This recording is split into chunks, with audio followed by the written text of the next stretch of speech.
Good on clap test.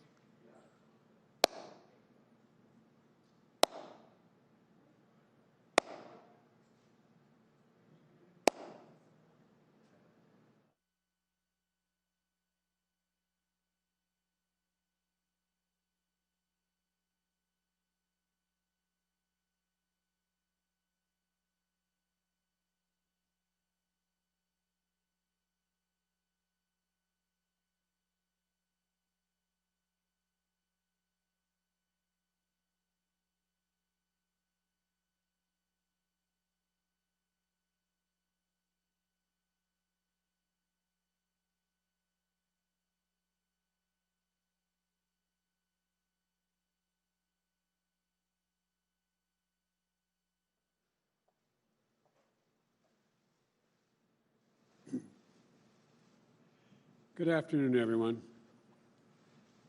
As I said on Saturday, I'm humbled by the trust and confidence the American people have placed in me and in Vice President-elect Harris. And we're ready to get to work addressing the needs of the American people. Today, that work begins. It starts with doing everything possible to get the COVID-19 under control so that we can reopen our businesses safely and sustainably, resume our lives, put this pandemic behind us. And we just received positive news in this fight with the announcement that there's been progress made toward a successful vaccine. Soon, the expectation is the FDA will run a process of rigorous reviews and approvals. And the process must also be grounded in science and fully transparent so the American people can have every confidence that any approved vaccine is safe and effective. At the same time, it's clear that this vaccine, even if approved, will not be widely available for many months yet to come. The challenge before us right now is still immense and growing. And although we are not in office yet, I'm just laying out what we expect to do and hope can be done, some of it between now and the time we are sworn in. But so the purpose of this is to let you know what we're going to do once sworn in. And so there's a need for bold action to fight this pandemic. We're still facing a very dark winter. There are now nearly 10 million COVID cases in the United States. And last week, we topped 120,000 new cases on multiple successive days. Infection rates are going up, hospitalizations are going up, deaths are going up. This crisis claimed nearly 1,000 American lives a day, and nearly 240,000 deaths so far. The projections still indicate we could lose 200,000 more lives in the coming months before a vaccine can be made widely available. So we can't forego the important work that needs to be done between now and then to get our country through the worst wave yet in this pandemic, to reduce the spread, to save lives. So that's why today I've named a COVID-19 Transition Advisory Board comprised of distinguished public health experts to help our transition team translate the Biden-Harris COVID-19 plan into action, a blueprint that we can put in place as soon as Kamala and I are sworn in to office on January 20th, 2021.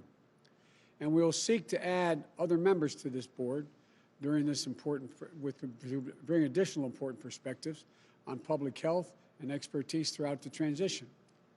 This group will advise on detailed plans built on a bedrock of science and to keep compassion, empathy, and care for every American at its core, making rapid testing widely available, more widely available, much more widely available, and building a core of contact tracers who will track and curb this disease while we prioritize getting vaccines first to the most at-risk populations. Developing clear and detailed guidance, providing the necessary resources for small businesses, schools, child care centers to reopen and operate safely and effectively during the pandemic, protecting both workers and the public. Scaling up productive life-saving treatments and therapeutics, and when it's ready, making sure an approved vaccine is distributed equitably and efficiently and free for every American.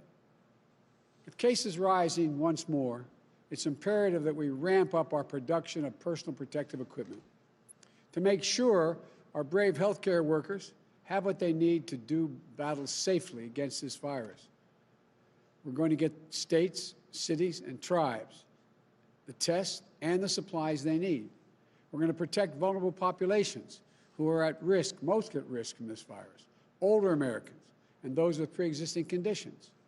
We're going to address the health and economic disparities that mean this virus is hitting the Black, Latino, Asian American, Pacific Islanders, Native American communities harder than white communities. Focusing on these communities is one of our priorities, not an afterthought.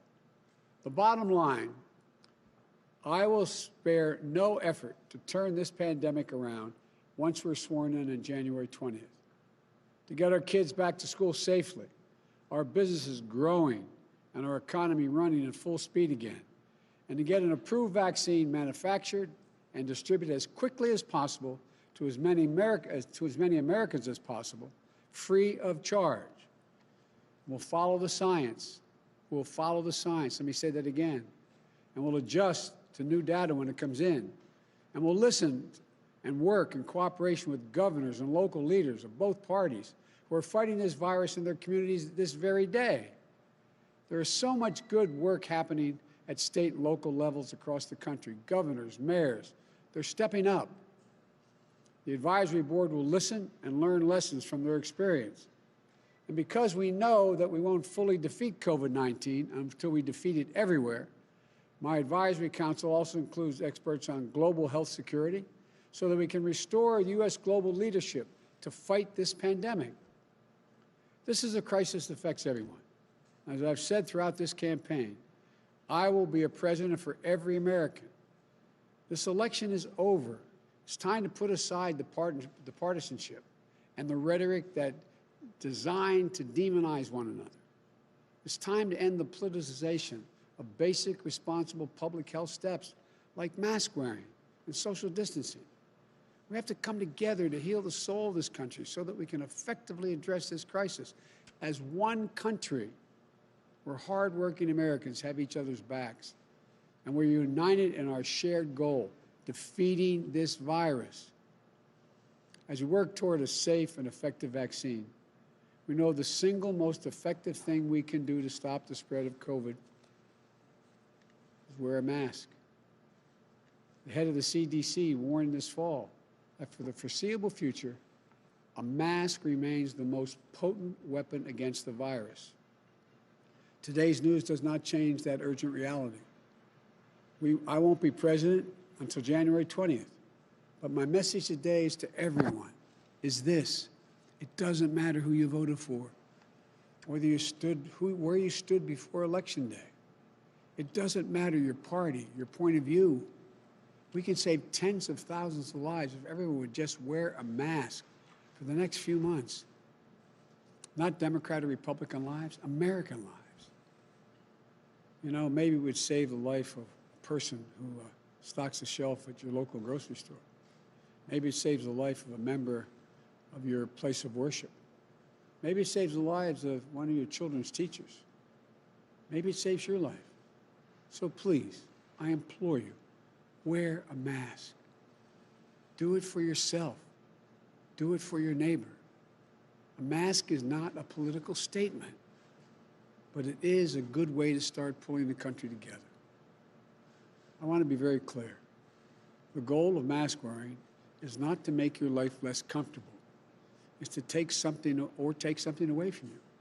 It's to give something back to all of us, a normal life. The goal is to get back to normal as fast as possible. And masks are critical in doing that. It won't be forever, but that's how we'll get our nation back up to speed economically, so we can go back to celebrating birthdays and holidays together, so we can attend sporting events together, so we can get back to the lives and connections we shared before the pandemic. It doesn't matter whether or not we always agree with one another. It doesn't matter who you voted for. We are Americans and our country is under threat. And now, we're now called to do the same thing that generations of proud Americans have done when faced with a crisis throughout our history.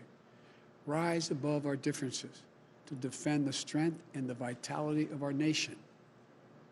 You know, that's the character of patriots. That's the character of America. We have to do this together.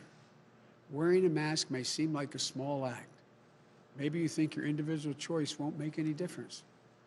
But throughout our history, throughout the history of our nation, we've seen over and over how small acts add up to enormous achievements. It's the weight of many small acts together that bend the arc of history. You know, I know there's nothing the American people can't accomplish when we work together as one people with one mission. We can get this virus under control, I promise you. We can rebuild our economy back better than it was before. We can address race-based disparities that damage our country. It's in our power. So let's wear a mask. Let's get to work. Thank you. May God bless you. And for all those who've lost somebody, our heart goes out to you.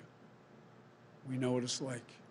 Our heart goes out to you. May God protect our health workers and our healthcare workers and all Americans. Thank you.